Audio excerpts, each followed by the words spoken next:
الحمد لله نحمده ونستعينه ونستغفره ونؤمن به ونتوكل عليه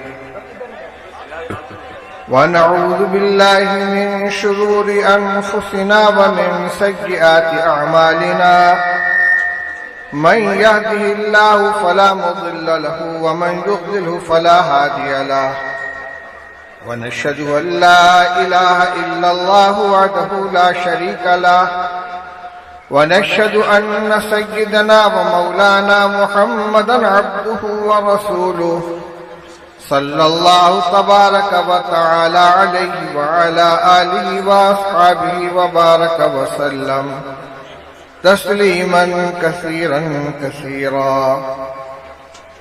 أما بعد فقد قال النبي صلى الله عليه وسلم يوشك الأمم أن تداعى عليكم كما يتداعى الآكلة إلى قصعتها. قالوا ومن قلة نحن يومئذ يا رسول الله؟ قال بل أنتم يومئذ كثيرون ولكنكم غثاء كغثاء البحر السيل ولينزعن الله من قلوب عدوكم المهابة منكم وليقذفن الله في قلوبكم الوهن.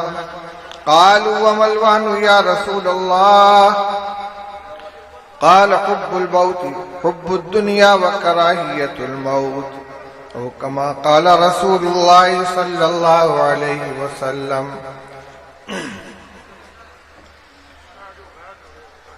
صدر محترم، علماء کرام، برادران اسلام، حاضرین مجلس، اس وقت یہ فقید المثال اجتماع جو جمعیت علماء اسلام کے 7 سالہ جشن کے نام پہ منعقد کیا جا رہا ہے، اور تاحد نگاہ اہل ایمان کا یہ ٹھاٹھے مارتا ہوا سمندر کل سے پوری دنیا کے منتخب اور نمائندہ اکابر و مشائخ کی گفتگو سن رہا ہے. اس ناکارہ کو دارالعلوم دیوبند کی خدمت کے حوالے سے اس اجتماع میں حاضری کا حکم ملا اور مختصر وقت کے لیے حاضری کی سعادت حاصل ہو گئی.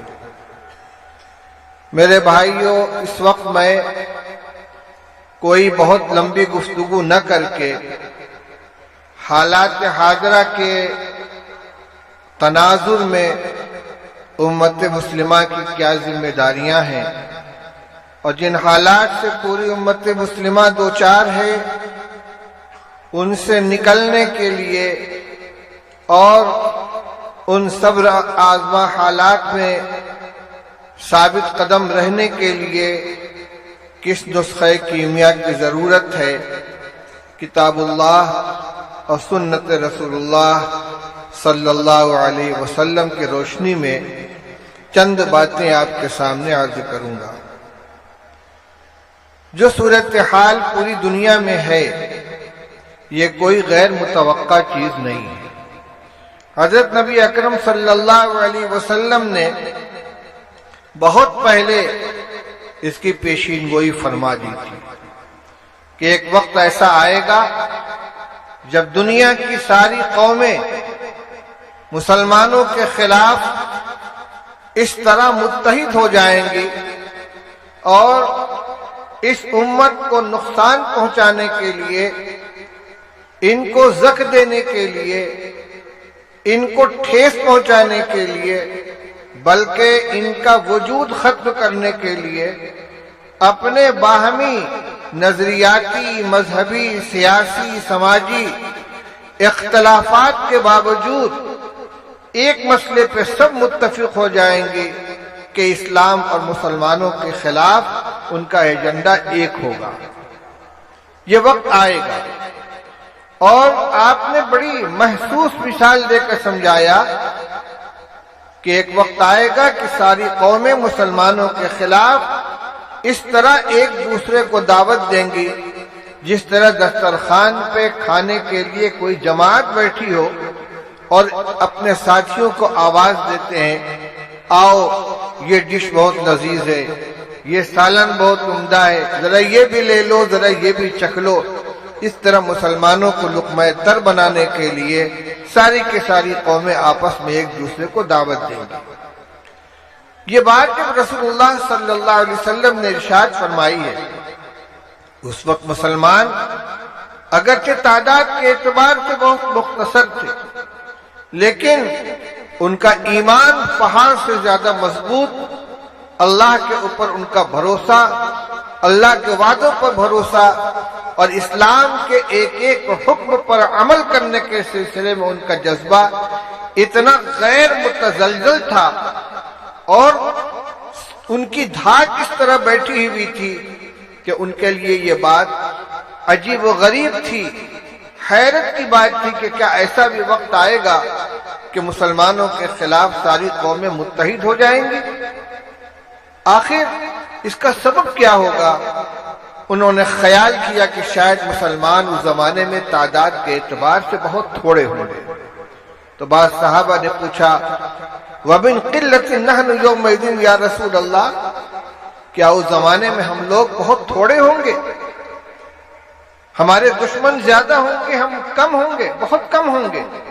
رسول اللہ صلی اللہ علیہ وسلم نے ارشاد فرمایا، بل انتم یومئذ کثیرون، نہیں تم تھوڑے نہیں ہوگے، تمہاری تعداد بہت ہوگی، ولیکنکم غثاء کغثاء السیل، لیکن تعداد کی کثرت کے باوجود تمہاری حیثیت ایسی ہوگی جیسے سیلاب کے زمانے میں پانی کی سطح پر بہنے والا کوڑا کرکٹ ہوتا ہے۔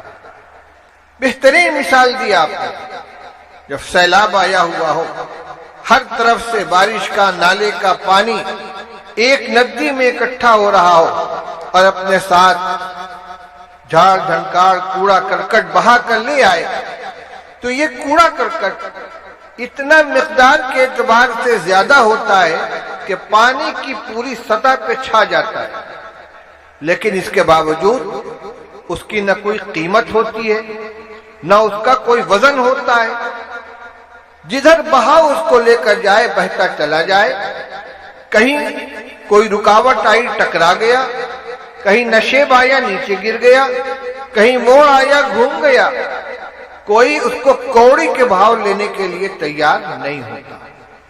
تو مقدار کے اعتبار سے سیلاب کے اوپر بہنے والا کوڑا بہت ہوتا ہے، لیکن حیثیت کے اعتبار سے اس کی کوئی قدر و قیمت نہیں۔ تو رسول اللہ صلی اللہ علیہ وسلم نے فرمایا کہ جس زمانے کا میں تذکرہ کر رہا ہوں اس زمانے میں مسلمان تعداد کے اعتبار سے بہت ہوں گے، لیکن حیثیت وہی ہوگی جو سیلاب کے اندر پانی کی سطح پر بہنے والے کوڑے کرکٹ کی ہوتی ہے۔ اور صورتحال کیا ہوگی؟ دو باتیں فرمائی، وَلَيَنزِعَنَّ اللَّهُ مِن قُلُوبِ عَدُوِّكُمُ الْمَحَابَّةَ مِنكُمْ، اللہ تعالی تمہارے دشمنوں کے دلوں سے تمہاری ہیبت نکال دیں گے، وَلَا يَقْذِفَنَّ اللَّهُ فِي قُلُوبِكُمُ الْوَهْنَ، اور اللہ تعالیٰ تمہارے دلوں میں کمزوری پیدا کر دیں گے۔ رسول اللہ صلی اللہ علیہ وسلم نے ارشاد فرمایا ہے کہ بندوں کے دل اللہ تعالیٰ کی دو انگلیوں کے درمیان ہے، جدھر چاہیں اسے پھیر دیں، وہی دلوں میں قوت پیدا کرتے ہیں، وہی دلوں میں کمزوری لے آتے ہیں، وہی کسی کا روب ڈال دیتے ہیں اور وہی کسی کا روب نکال دیتے ہیں۔ فرمایا کہ بڑی تعداد میں مسلمان ہوں گے، لیکن دشمنوں کے دلوں سے ان کی ہیبت نکل گئی ہوگی اور خود ان کے دلوں میں کمزوری پیدا ہو چکی ہوگی۔ اللہ تعالیٰ ان کے دلوں میں وہن ڈال دیں گے۔ تو صحابہ نے پوچھا، مل وہن یا رسول اللہ، آخر اس بزدلی اور اس کمزوری کی وجہ کیا ہوگی؟ آپ نے فرمایا، حب الدنیا و کراہیت الموت، دو وجہ ہوں گی، ایک دنیا سے محبت اور دوسرے موت کی کراہیت۔ یہ حاصل ہے اس حدیث پاک کا۔ آج مسلمان تعداد کے اعتبار سے پوری دنیا میں دوسری بڑی اکثریت کے اندر ہے۔ اگر عیسائیوں کو جو خواہ مذہبی طور پر عیسائی ہوں یا قومی مردم شماری کے اعتبار سے اپنے کو عیسائی کہتے ہوں، ان سب کو ایک مذہبی یونٹ تسلیم کر لیا جائے تو اس کے بعد پوری دنیا میں سب سے بڑی تعداد مسلمانوں کی، کم از کم 22 مسلم اسٹیٹ ہیں جہاں مسلمان اکثریت میں خود ان کی حکومت، کئی ایسے ممالک ہیں کہ جہاں ان کی بہت بڑی تعداد ہے۔ اگر پوری دنیا کے مسلمانوں کو شمار کیا جائے تو ان کو قلیل نہیں کہا جا سکتا۔ حضور نے فرمایا تھا بل انتم یومئذ کثیرون، تم بہت ہو گئے۔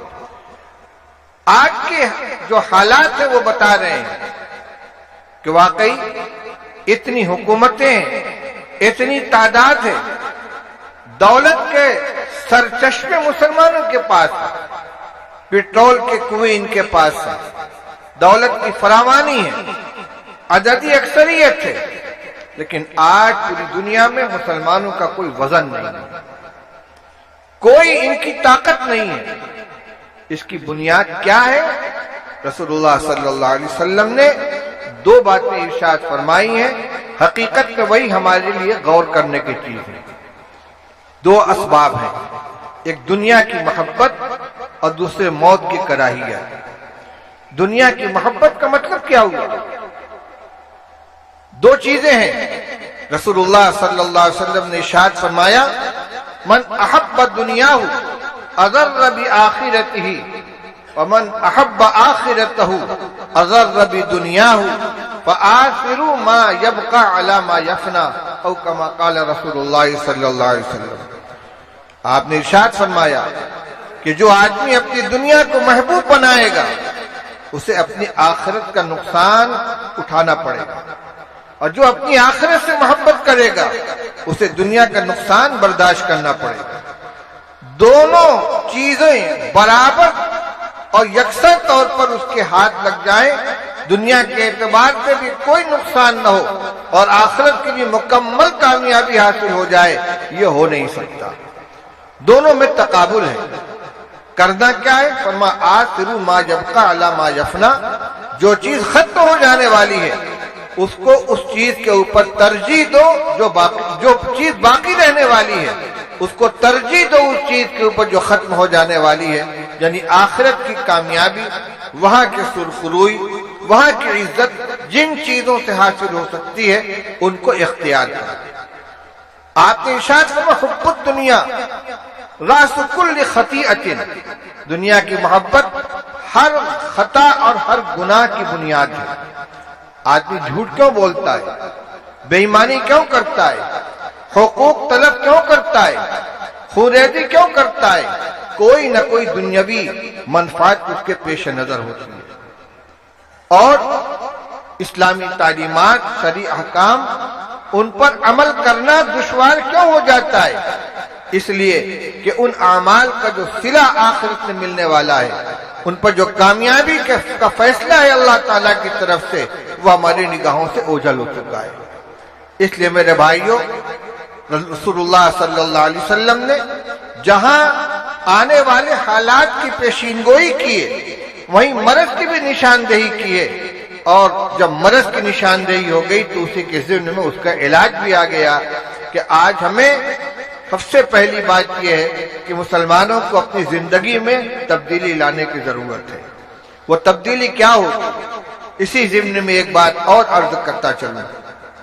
ساری دنیا مسلمانوں کے خلاف ہے اور اسلام کے خلاف ہے ہر محاذ پر، سیاسی اعتبار سے، اور اسی کے ساتھ ساتھ جو جتنی کوششیں ہو سکتی ہیں اسلام کو اور مسلمانوں کو بدنام کرنے کے لیے، ہر سطح پر اس کوشش کو، ان ذرائع کو اختیار کیا جا رہا ہے، استعمال کیا جا رہا ہے۔ اور یہ زمانہ پروپیگنڈے کا ہے۔ گوبلز کا جو فلسفہ تھا کہ جھوٹ اتنا بولو کہ خود جھوٹ بولنے والے کو شبہ ہونے لگے کہ کہیں یہ سچ تو نہیں ہے۔ آج جھوٹ مسلسل اور اتنی قوت کے ساتھ اسلام اور مسلمانوں کے بارے میں بولا جا رہا ہے، پروپیگنڈا کیا جا رہا ہے کہ اچھے خاصے لوگ بھی شک و شبہ کا شکار ہو جاتے ہیں۔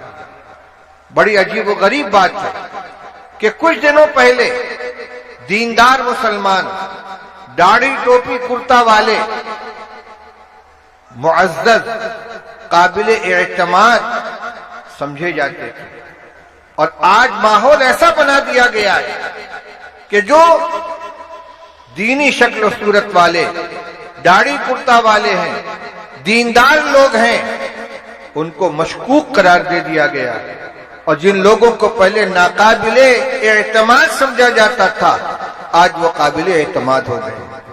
یہ نتیجہ اس پروپیگنڈے کا۔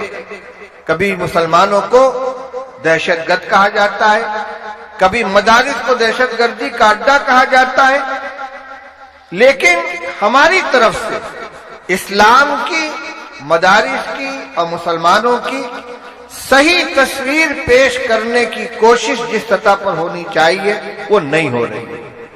مثبت جواب یہ ہے کہ ہم اپنی عملی زندگی ایسی بنائیں کہ ہمیں دیکھ کر لوگ ہم سے اسلام کو سیکھیں، ہم سے اسلام کو جانیں۔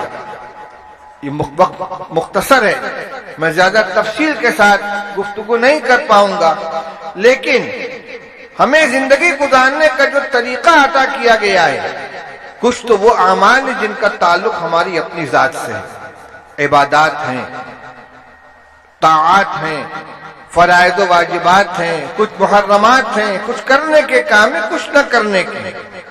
لیکن اس کے ساتھ ساتھ بہت سے اعمال اور معاملات اور اخلاق وہ ہیں جس نے مسلمان اور غیر مسلم کی کوئی تمیز نہیں ہے، ہر ایک کے ساتھ ہمیں یکساں معاملہ کرنا ہے۔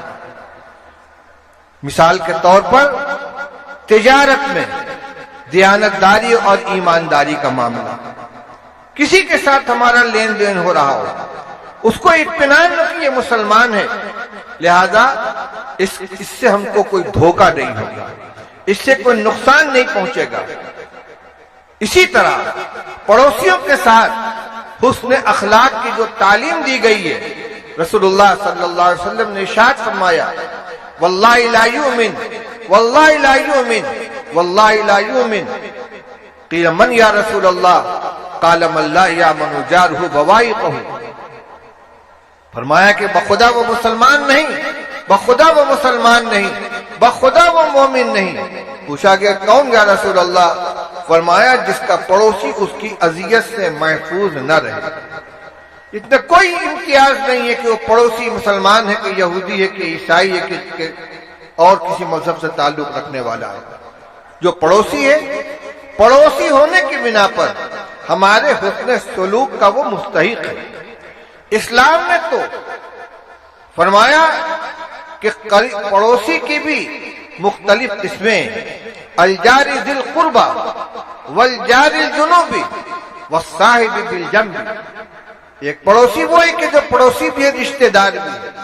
ایک پڑوسی وہ ہے کہ جو صرف پڑوسی اور اجنبی ہے، اور ایک وہ شخص ہے کہ جو مستقل پڑوسی نہیں ہے، تھوڑی دیر کے لیے آپ کے پہلو کا ساتھی بن گیا ہے۔ ایک ٹرین میں آپ سفر کر رہے ہیں، آپ کی سیٹ پر آپ کے بغل میں جو شخص بیٹھا ہوا ہے، فلائٹ میں آپ سفر کر رہے ہیں، آپ کے بازو میں جو آدمی بیٹھا ہوا ہے وہ آپ کا پڑوسی ہو گیا۔ اسلام کے علاوہ کسی نے یہ حق چند منٹ کے پہلو میں بیٹھنے والے کو نہیں دیا ہے۔ یہ قرآن کی تعلیم ہے۔ آپ یہ محسوس کریں کہ ہمارا مذہب ان کو یہ سکھلاتا ہے۔ اس کو یہ بات محسوس ہونی چاہیے کہ ایک اجنبی شخص کے مقابلے میں، ایک دوسرے کے مقابلے میں مسلمان کے بغل میں بیٹھنے میں مجھ کو عافیت ملے گی، راحت ملے گی۔ رسول اللہ صلی اللہ علیہ وسلم نے اس کا بھی حق بیان فرمایا ہے، قرآن نے اس کا حق بیان فرمایا ہے۔ ہمارے بغل میں ایک شخص نماز پڑھ رہا ہے، حکم یہ ہے کہ بازو کو نرم رکھو۔ آپ کے بغل میں جو نمازی کھڑا ہوا ہے تو اتنے ٹائٹ مت رہو کہ اس کو تکلیف ہو، خود دب جاؤ۔ سجدے میں جاؤ تو تھوڑا سمٹ جاؤ، مجلس کے اندر بیٹھو، اذا قیل لکم تفصحوا فی المجالس فافصحوا، آپ مجلس میں بیٹھے ہوئے، کچھ لوگ آ گئے، تھوڑا سمٹ کر ان کو جگہ دے دیجیے۔ چند منٹ کے لیے ایک آدمی آیا ہے، ہر چیز کے اندر اپنے آپ کے اپنے مقابلے میں دوسرے کو ترجیح دی جائے۔ واقعات تاریخ کے اندر بھرے پڑے ہیں۔ امام ابو حنیفہ رحمۃ اللہ علیہ کے زمانے میں ان کا ایک غیر مسلم پڑوسی تھا، یہودی، جو شراب پیتا تھا، اور رات کو جب شراب میں دھت ہو کر گھر میں آتا تو وہ شعر پڑھا کرتا تھا، اذاعونی وای فتن اذاعو لیوم کریہۃ وسداد صغری، لوگوں نے مجھے کھو دیا، مجھے ضائع کر دیا، اور کیسے جوان کو ضائع کر دیا جو جنگ کے دن اور سرحدوں کی حفاظت کے موقع پر کام آ سکتا تھا۔ ایک ترنگ کے اندر پڑتا تھا، ایک مرتبہ گرفتار ہو گیا، پولیس اس کو پکڑ کے لے گئی۔ امام ابو حنیفہ رحمۃ اللہ علیہ کو خبر لگی، پڑوسی تھا، یہودی تھا، شرابی تھا، بہت نیک آدمی نہیں تھا لیکن پڑوسی تھا۔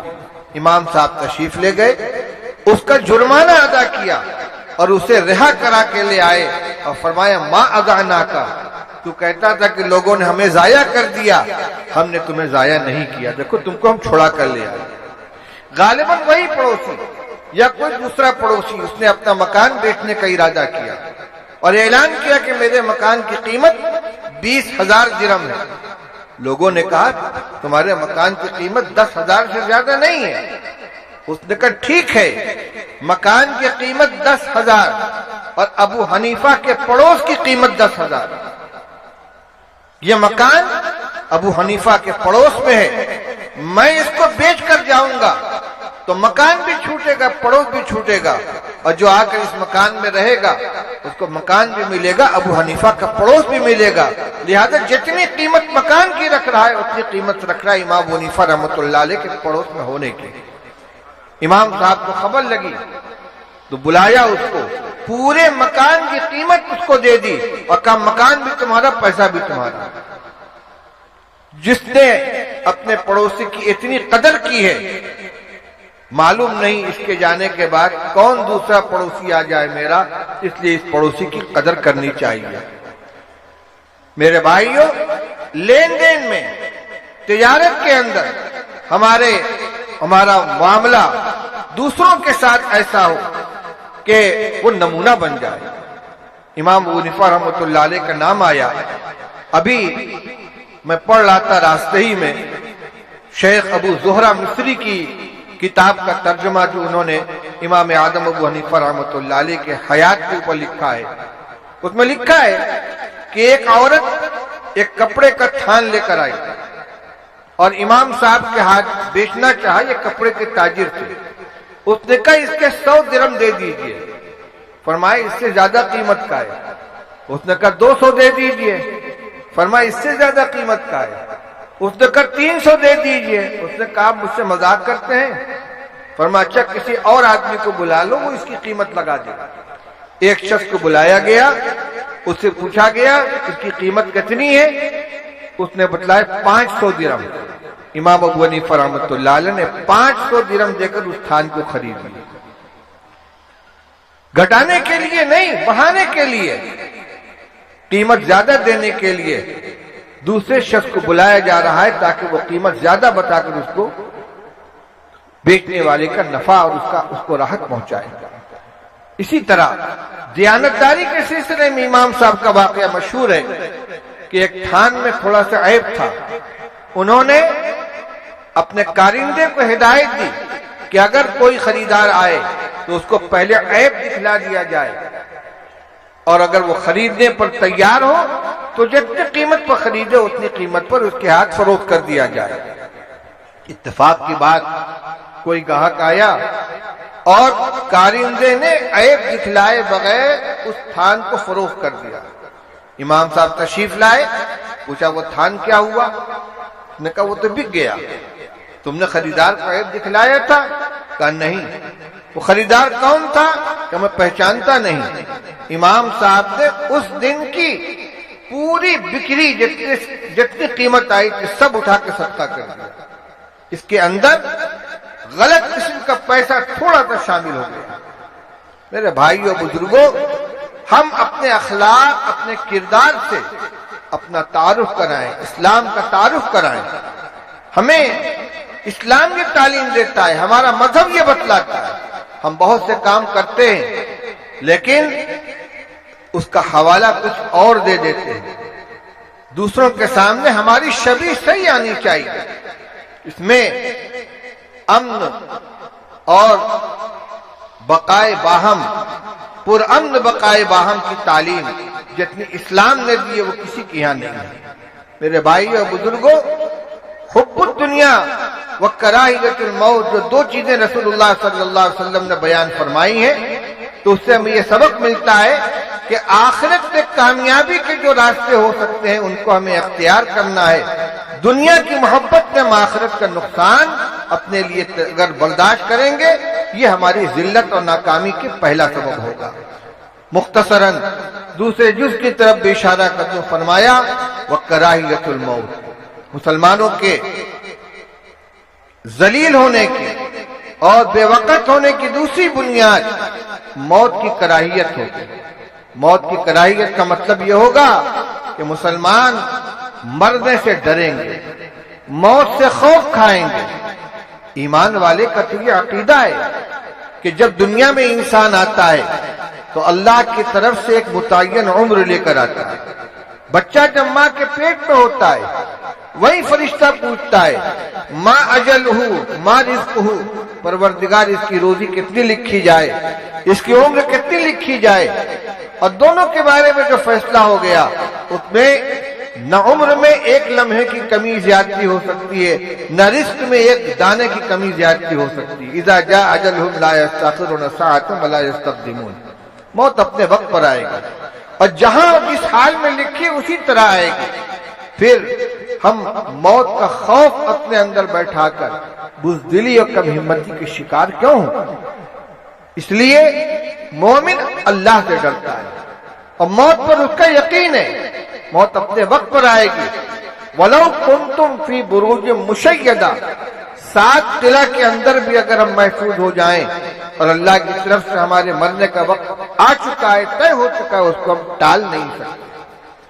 تو ایک مطلب تو یہ ہے کہ موت سے جو کا خوف اور موت کا ڈر جو ہمارے اندر بزدلی پیدا کرتا اس کو اپنے دل سے نکالیں. لیکن صرف یہی مراد نہیں ہے، اس لیے کہ موت سے کی کراہیت یہ تو ایک فطری چیز ہے. چنانچہ جب رسول اللہ صلی اللہ علیہ وسلم نے ارشاد فرمایا کہ من احب لقاء اللہ احب اللہ لقاءہ ومن کرہ لقاء اللہ کرہ اللہ لقاءہ، ارشاد فرمایا کہ جو شخص اللہ سے ملنے کو پسند کرتا ہے اللہ تعالیٰ اس سے ملنے کو پسند کرتے ہیں، اور جو اللہ سے ملنے کو ناپسند کرتا ہے اللہ تعالیٰ اس سے ملنے کو ناپسند کرتے ہیں. اس کا مطلب کیا ہوا کہ جو مرنے کو پسند کرتا ہے کیونکہ اللہ کی ملاقات موت کے بعد ہوگی، اللہ تعالیٰ اس سے ملنے کو پسند کرتے ہیں. اور جو اللہ سے ملنے کو ناپسند کرتا ہے یعنی موت کو ناپسند کرتا ہے اللہ تعالیٰ اس سے ملنے کو ناپسند کرتے ہیں. ام المؤمنین حضرت عائشہ صدیقہ رضی اللہ تعالی عنہا نے فوراً عرض کیا یا رسول اللہ کلنا یکرہ الموت، ہم میں کہ ہر آدمی موت سے فطری طور پر موت کو فطری طور پر ناگوار سمجھتا ہے، کوئی مرنے کو پسند نہیں کرتا. زندگی ہر ایک کو عزیز ہوا کرتی ہے. تو رسول اللہ صلی اللہ علیہ وسلم ارشاد فرمایا لیس ذاکی، موت کی جو فطری ناگواری ہے وہ مراد نہیں ہے بلکہ میں کچھ اور کہنا چاہتا ہوں. آپ نے ارشاد فرمایا کہ جب اللہ کا نیک بندہ جس نے اپنی زندگی اللہ کی مرضی کے مطابق شریعت کے حکام کے مطابق گزاری ہے، جب اس کے مرنے کا وقت آتا ہے تو رحمت کے فرشتے اس کی روح قبض کرنے کے لیے آتے ہیں. جنت کی نعمتیں روح و ریحان و جنت النعیم کا منظر اس کے سامنے ہوتا ہے اور اس کی روح نکلنے کے لیے بے چین ہو جاتی ہے. وہ چاہتا ہے کہ جلد از جلد میری روح پرواز کرے، میں پروردگار کے حضور میں حاضر ہو جاؤں۔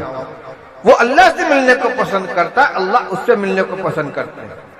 اور جو انسان فسق و فجور میں، اللہ اور اس کے رسول صلی اللہ علیہ وسلم کی مخالفت میں، بلکہ عملی بغاوت میں زندگی گزارتا ہے، جب اس کے مرنے کا وقت آتا ہے تو عذاب کے فرشتے آتے ہیں، عذاب کے ساتھ و سامان کے ساتھ، اور ان کو دیکھ کر اس کی روح بدن کے اندر پھڑپھڑاتی ہے، نکلنا نہیں چاہتی، اور وہ مرنے سے گھبراتا ہے، کیونکہ اس کے سامنے منظر ہوتا ہے کہ ادھر روح نکلی اور میں گرفتار کیا گیا، مجھے سزا ملے گی۔ یہ ہے کریہ لقاء اللہ، کہ اللہ سے ملاقات کو ناپسند کرے۔ اس کا مطلب کیا ہوا؟ زندگی ایسی گزارو کہ جب آخری وقت ہو تو شوق ہو اللہ کے پاس جانے کا، اور ایسی زندگی سے بچو کہ آخر وقت کے اندر مرنے کا خوف پیدا ہو جائے۔ شیخ سعدی رحمۃ اللہ علیہ نے مختصر لفظوں میں ایک بہت خوبصورت انداز میں یہ بات کہی ہے، ارشاد فرمایا، یاد داری کہ وقت زادہ نے تو ہم خندہ بدند تو گریاں، یاد داری کہ وقت زادہ نے تو ہم خندہ بدند تو گریاں، ہم چنازی کہ وقت مردن تو ہم گریاں شوند تو خندہ۔ فرماتے ہیں یاد داری کے وقت زادہ نے تو ہم خندہ بدند تو گریاں، تجھے یاد ہے جب تو پیدا ہوا تھا تو سارے لوگ ہنس رہے تھے، خوشیاں منا رہے تھے، کسی کا لڑکا پیدا ہوا، کسی کا پوتا ہے، کسی کا نواسا ہے، کسی کا بھتیجا ہے، کسی کا بھانجا ہے، سب خوش ہو رہے ہیں، اور تو رو رہا تھا، تو روتا ہوا دنیا میں آیا تھا، باقی سب لوگ ہنس رہے تھے۔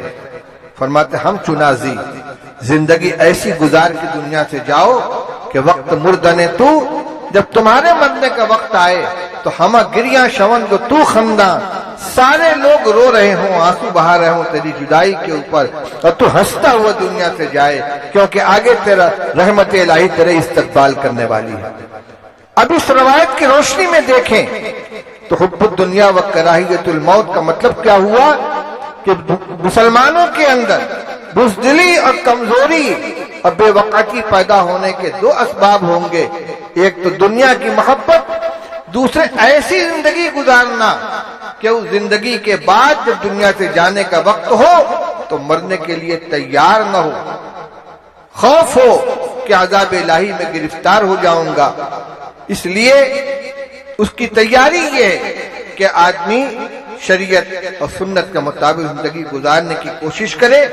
انشاءاللہ یہی نسخہ ہے کہ جو ہر شخص اپنے طور پر اپنا سکتا ہے، اپنی جگہ پر اس کو اختیار کر سکتا ہے۔ رسول اللہ صلی اللہ علیہ وسلم نے جہاں بیماری بتلائی ہے اس کا علاج بھی بتلا دیا۔ اللہ تعالی ہم سب کو عمل کرنے کی توفیق عطا فرمائے۔ اس عظیم الشان مجمع کے ذریعے حدیث پاک کا یہ پیغام میں پوری امت تک پہنچانا چاہتا ہوں۔ اللہ تعالی ہمیں اس کی توفیق عطا فرمائے۔ وآخر دعوانا ان الحمد للہ رب العالمین۔